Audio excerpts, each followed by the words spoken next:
responding to unprovoked and unjustifiable hostility, our brave armed forces, our Army, Navy, and the Air Force rose with courage, professionalism, and unmatched resolve. In a matter of hours, they transformed aggression into deterrence, fear into resilience, and threats into a renewed national unity. To our valiant defenders, I say, Sindh salutes you. Pakistan salutes you. You have not only safeguarded our borders, but lifted the hearts of 240 million Pakistanis. Let me also express deep and sincere appreciation to the nations who stood by us, countries that raised their voice for peace, called out injustice, and stood in solidarity with Pakistan's right to defend itself. Your support reaffirmed that in times of trial, true friendships are revealed. To our political leadership across party lines, thank you. In the heat of crisis, we found consensus. The Parliament stood tall. The Federation stood united. And together we showed the world that the security of Pakistan transcends politics. To our media, responsible, vigilant, and patriotic, thank you for guiding public sentiment with wisdom and for standing as a pillar of national morale. To the people of Sindh and the people of Pakistan, your prayers, your patience, and your faith gave our defenders the strength they needed. Our unity is our shield. And once again, I would like to thank Allah Ta'ala for His countless blessings on our beloved country, its people, its forces, the Pakistan People's Party, and its leadership. So the outgoing financial year has been one of consolidation and fiscal responsibility. I thank the members of this House and the Provincial Cabinet for supporting our austerity drive and reform agenda during uncertain times. The year began with a balanced budget of rupees 3.506 trillion, with an IMF-mandated primary surplus target of rupees 299 billion. The province faced a rupees 282 shortfall in NFC transfers, receiving only rupees 1,363 billion out of rupees 1,645 billion projected until May 2025. Despite this, the government released rupees 666 billion in development funding, is on track to utilize rupees 500 billion by the year end, the highest ever development expenditure, will complete approximately 1,494 development schemes, another all-time high, allocated record high funds to health and education, transforming service delivery across Sindh. Mr. Speaker, despite daunting fiscal and economic pressures, the government of Sindh remains resolute and forward-looking.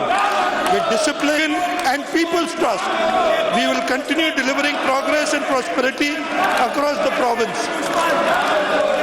So the government's top priorities, I will start with the health department with a motto of health for all.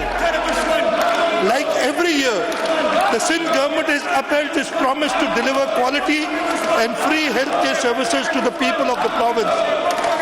This year, the health budget was pitched at rupees 344 billion, which has been utilized for critical patient care and expansion services. We have ensured that every penny serves its rightful purpose, improving lives.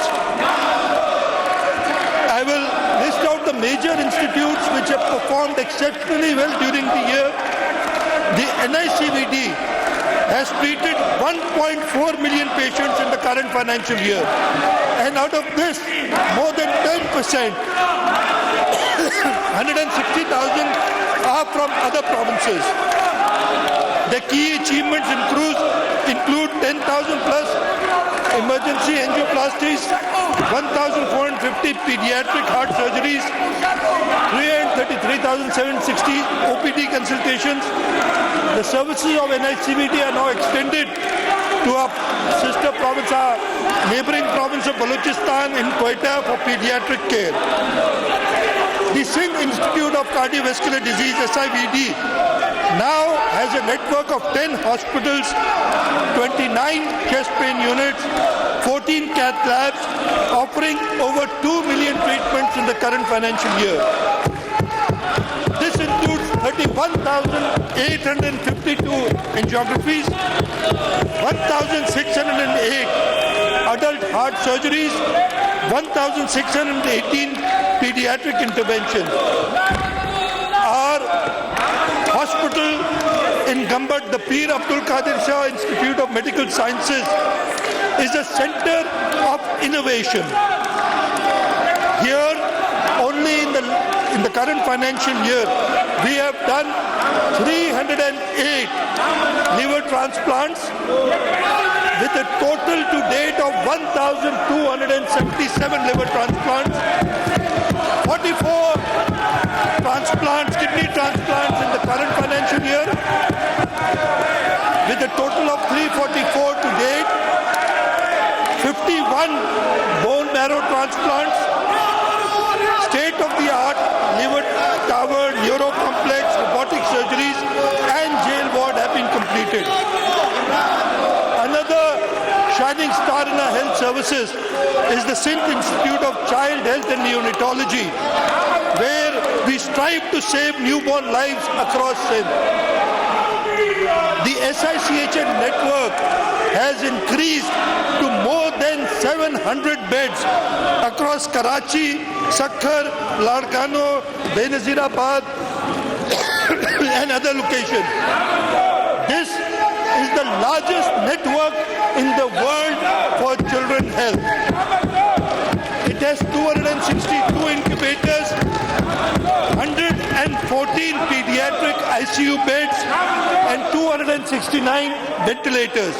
As I said, there's no institute throughout the world who can boast these numbers. Our Jinnah Postgraduate Medical Center, over the last 13 years, the bed capacity of JPMC, NICH and NICVT has almost doubled from 2,092 beds to 4,041 beds right now. We cater for an annual patient load of 4 million. The budget has been increased to rupees 32 billion. It's the only place in the world where free CyberKnife treatment is provided. We have, in August 2024, from the Government of Sindh funds, added a third CyberKnife, which is the state-of-the-art machine and is being used to treat patients with cancer. There's construction underway for Bilkis Abdul Sattar Edi breast radiation bay, a woman-only radiotherapy unit, and renovations and robotic surgery units are added. Mr. Speaker, the extensive and inclusive investment in the health sector reflects our unwavering belief that access to health care is not a privilege but a right.